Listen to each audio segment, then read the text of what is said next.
കൊടകര കുഴൽപ്പണ case BJP. നേതാക്കൾക്ക് clean chit. Kodakara കുഴൽപ്പണ കേസിൽ കുറ്റപത്രം സമർപ്പിച്ച എൻഫോഴ്സ്മെന്റ് ഡയറക്ടറേറ്റ് തെരഞ്ഞെടുപ്പ് പ്രചരണത്തിനായി ബി.ജെ.പി. എത്തിച്ചതാണെന്ന പോലീസിന്റെ കണ്ടെത്തൽ തള്ളിക്കൊണ്ടുള്ളതാണ് ഇ.ഡിയുടെ കുറ്റപത്രം.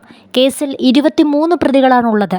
കലൂർ PMLA കോടതിയിലാണ് കുറ്റപത്രം സമർപ്പിച്ചിരിക്കുന്നത്. ഭൂമി ഇടപാടിനായുള്ള കള്ളപ്പണമാണ് പിടികൂടിയതെന്നാണ് ഇ.ഡി പറയുന്നത്.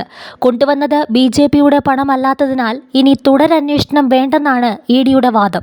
കുഴൽപ്പണക്കേസിലെ ബി.ജെ.പി. ബന്ധം വ്യക്തമായി വെളിപ്പെടുത്തുന്ന പോലീസ് റിപ്പോർട്ടിനെ അട്ടിമറിച്ചാണ് ബി.ജെ.പിക്ക് അനുകൂലമായി ഇ.ഡി കുറ്റപത്രം സമർപ്പിച്ചത്.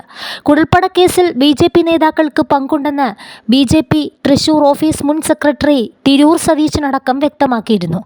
എന്നാൽ ബി.ജെ.പിയെ പൂർണ്ണമായും വെള്ളപൂശി കേസ് അവസാനിപ്പിക്കാൻ ശ്രമിക്കുകയാണ് കേന്ദ്ര ഏജൻസി. ആലപ്പുഴയിലുള്ള തിരുവിതാംകൂർ പാലസ് പ്രോപ്പർട്ടി വാങ്ങുന്നതിന് ധർമ്മരാജ് ഡ്രൈവർ ഷംജീറിന്റെ പക്കൽ കൊടുത്തുവിട്ട 3.56 കോടി രൂപ കൊടകരയിൽ വെച്ച് കൊള്ളയടിച്ചെന്നാണ് ഇ.ഡിയുടെ കണ്ടെത്തൽ. പണത്തിന്റെ ഉറവിടം സംബന്ധിച്ച രേഖകൾ ധർമ്മരാജ് ഹാജരാക്കിയിരുന്നു. പോലീസ് കണ്ടെത്തിയ കളവ് മുതലിന് പുറമെ 3 ലക്ഷം രൂപയും 8 ലക്ഷം രൂപയുടെ വസ്തുക്കളും ഇ.ഡി കണ്ടുകെട്ടിയിരുന്നു. എന്നാൽ ബി.ജെ.പിയുടെ തെരഞ്ഞെടുപ്പ് പ്രചാരണത്തിനായി കർണാടകത്തിൽ നിന്ന് കൊണ്ടുവന്ന കള്ളപ്പണമാണ് തട്ടിയെടുത്തതെന്ന് പോലീസ് കുറ്റപത്രത്തിലുണ്ട്. കുഴൽപ്പണ കവർച്ചാ സംഘത്തെ അറസ്റ്റ് ചെയ്ത പോലീസ് സംസ്ഥാന പ്രസിഡന്റ് കെ സുരേന്ദ്രൻ അടക്കമുള്ള ബി.ജെ.പി. നേതാക്കളെ ചോദ്യം ചെയ്തിരുന്നു. കേസെടുത്തിട്ട് 4 വർഷം തികയുന്നതിന് തൊട്ടുമുമ്പാണ് കുറ്റപത്രം സമർപ്പിച്ചത്.